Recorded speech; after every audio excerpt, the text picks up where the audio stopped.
آپ چڑھائیاں، فرمایا ٹھیک ہے جیسے وہ رکھے میں راضی ہوں۔ اللہ اکبر۔ تیسرے دن کی مغرب کا وعدہ تھا، جب مغرب کا سورج ڈوب گیا نا، بڑے قافلے اجمیر سے آئے پر معین الدین نہ آیا۔ وعدہ کیا تھا یار نے آؤں گا دن ڈھلے۔ وہ خواجہ غلام فرید صاحب رحمۃ اللہ تعالیٰ علیہ فرمایا کرتے تھے نا، کوا کھانے لگا آنکھیں تو کہنے لگے کاغا اے تن سارا ہی کھائیو، میرا چن چن کھائیو ماس، میرے دو نین نہ کھائیو، مینو پیا ملن دی آس۔ نے کہا سارا کھا جا، آنکھیں چھوڑ دے۔ اس نے کہا تھا میں آؤں گا، انتظار لمبا ہو گیا ہے پر میری امید تو نہیں نہ ٹوٹی۔ مغرب کی اذان ہوئی تو لوگ کہنے لگے لو جی اب بس ہو گئی۔ خواجہ قطب الدین صاحب نے اللہ اکبر کہہ کے مغرب کی جماعت جب میدان میں کھڑی کی تو اپنی بھی چیخ نکل گئی، آئی نہیں۔ لیکن جب نماز کا سلام پھیرا تو خواجہ معین الدین صاحب کی 2 رکعتیں ابھی باقی تھیں۔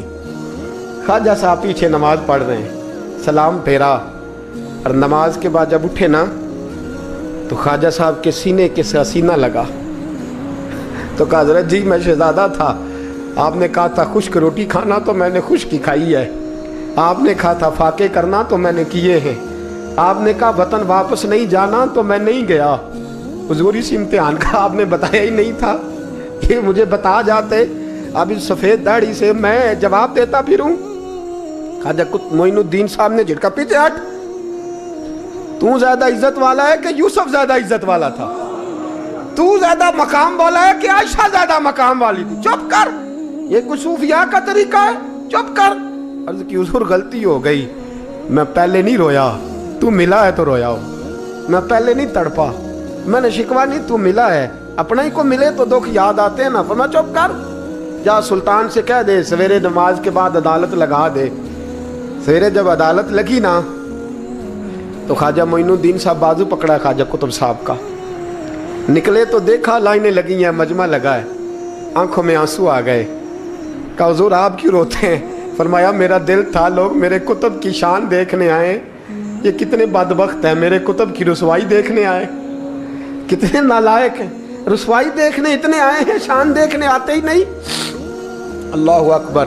جب میدان لگا خواجہ صاحب پہنچے، عورت کو کہنے لگی اللہ سے ڈر جا، وقت تھوڑا ہے تو مر جائے گی، کہنے لگی مجھے داستانیں نہ سنائیں۔ قاضی صاحب سے کہنے لگے قاضی صاحب آپ حقیقت حال سے آگاہ ہیں، خیال کریں۔ کہنے لگے خواجہ صاحب دلیلیں نہ دیں، گواہ لائیں، واز نہ کریں۔ خواجہ صاحب رحمت اللہ علیہ کہنے لگے گواہوں کو بلاؤ۔ گواہ آئے تو خواجہ معین الدین صاحب نے نظر، تم ہو میرے کتب پر، میرے کتب کے جرم کے گواہ؟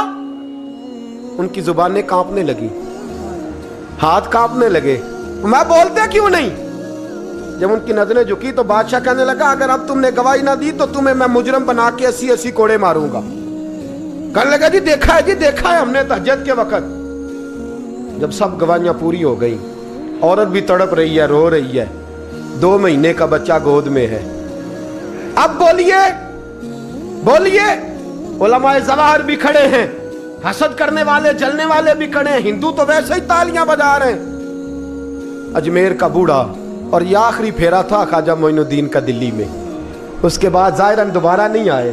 اٹھے لاٹھی ٹکاتے ٹکاتے اور میدان کے اندر جا کے نا، بڑے میدان میں مجمع تھا، سر سجدے میں رکھا، کہنے لگے یا اللہ میں ہندوستان مرضی سے نہیں آیا، تیرے رسول کا بھیجا آیا ہوں۔ پھر اٹھے اور کہنے لگے مولا تیرے نبی کا فرمان ہے کہ میری امت کے علماء بنی اسرائیل کے نبیوں کی طرح ہوں گے، اگر یوسف کے لیے بچہ بول سکتا ہے تو میرے کتب کے لیے بھی بولنا چاہیے، اگر یوسف علیہ السلام کے لیے بول سکتا ہے تو میرا قطب الدین بھی سچا ہے، اس کے لیے۔ پھر اٹھے اس بی بی کی طرف بڑھے، لوگ کہنے لگے نہ جانے اب کیا ہوگا۔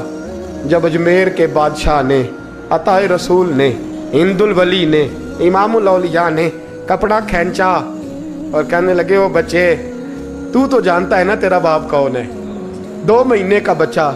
جب نانا بولا تو بی بی کہنے لگی اب کیا کر رہے ہو، بچے بھی کبھی بولے ہیں؟ میں بی بی چپ کر، ان اللہ علی کل شیء قدیر، میں کمزور رب کا ماننے والا نہیں، قدرتوں والے رب کا ماننے والا ہوں، وہ چاہے تو بچے بھی بولتے ہیں۔ قرآن کہتا ہے حضرت عیسیٰ بولے تھے انی عبد اللہ آتانی الکتاب